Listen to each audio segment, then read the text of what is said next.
Assalamualaikum warahmatullahi wabarakatuh.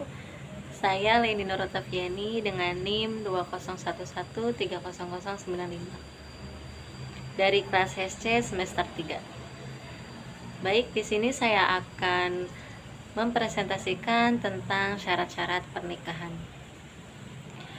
Baik, kita langsung saja ke video selanjutnya. Syarat-syarat pernikahan. Apa sih itu pengertian syarat? Pengertian syarat adalah huwa ma yatawaqqafu alaihi wujudu syai'in wa yakunu kharijan an haqiqatihi, yaitu sesuatu yang harus ada dalam suatu perbuatan tetapi tidak termasuk ke dalam bagian perbuatan tersebut. Macam-macam syarat nikah di sini ada 4.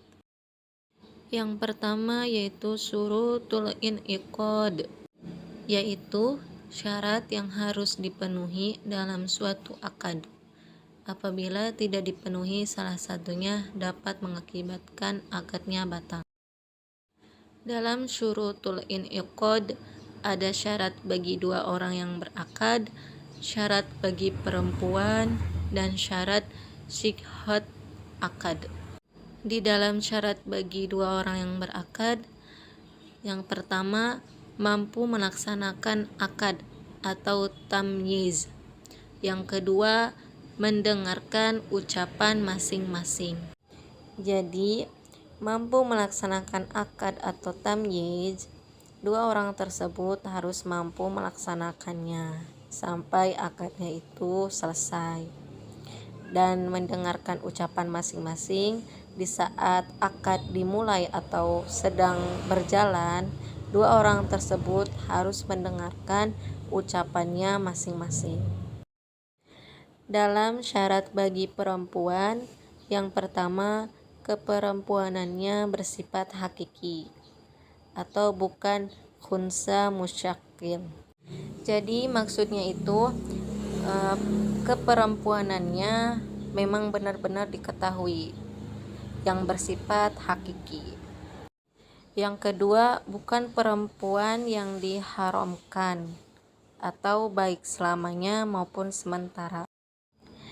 Dalam syarat sihhat akad, yang pertama ucapan ijab qabul terjadi dalam satu majlis. Jadi maksudnya itu dilaksanakannya ijab qabul itu harus dalam satu majlis. Jika tidak, maka pernikahannya batal. Yang kedua, kesesuaian antara ijab dan qabul dalam ucapan maupun maksudnya. Yang ketiga, ucapan yang tuntas, tidak digantungkan ke masa depan. Yang kedua, syurutus sihhat, yaitu syarat sahnya nikah sebagai akibat hukum dari terjadinya akad. Apabila tidak dipenuhi salah satu syaratnya, maka akadnya batal.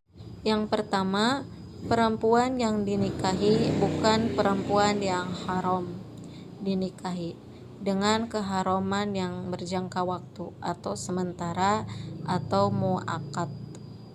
Yang kedua, sihhat akad yang digunakan berlaku selamanya, tidak mengandung batasan waktu.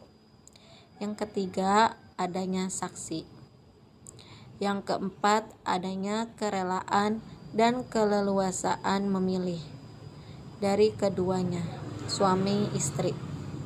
Yang kelima, suami istri yang jelas sudah ditentukan. Yang keenam, suami istri atau wali tidak sedang melaksanakan ihram atau haji atau umroh.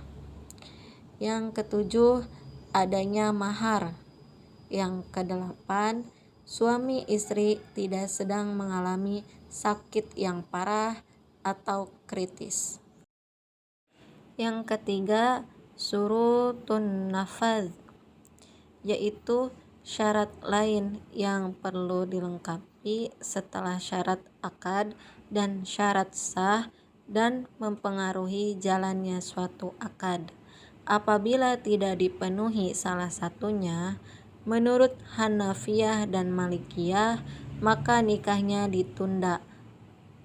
Yang pertama, suami dan istri mampu bertindak secara hukum, akil, baligh, dan merdeka. Yang kedua, suaminya harus dewasa.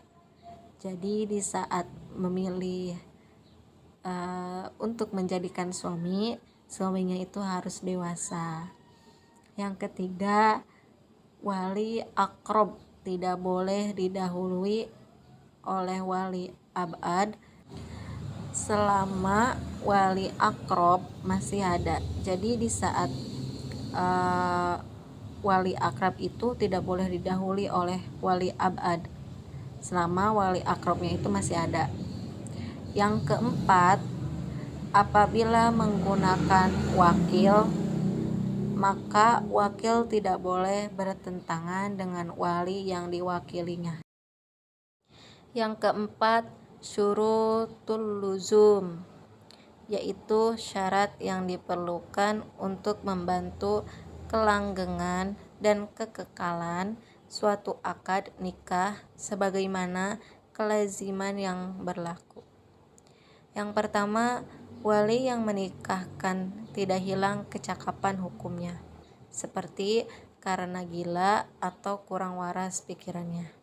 Jadi maksudnya itu, wali yang menikahkan itu harus benar-benar baligh, berakal. Jangan sampai wali yang menikahkan itu wali yang gila atau kurang waras pikirannya. Yang kedua, antara suami dan istri memenuhi unsur kafaah. Jadi maksud dari kafaah ini, suami dan istri ini memang benar-benar sudah serasi, sudah merasa pas untuk menikah. Jadi salah satunya itu tidak ada yang merasa keberatan. Yang ketiga, apabila tidak kafaah, maka disyaratkan maharnya harus mahar mitsil. Yang keempat, suaminya tidak memiliki cacat seperti kelamin yang dikebiri dan impoten, sementara istri tidak mengikhlaskannya. Baik, mungkin hanya itu yang bisa saya presentasikan, kurang lebihnya mohon maaf. Wassalamualaikum warahmatullahi wabarakatuh.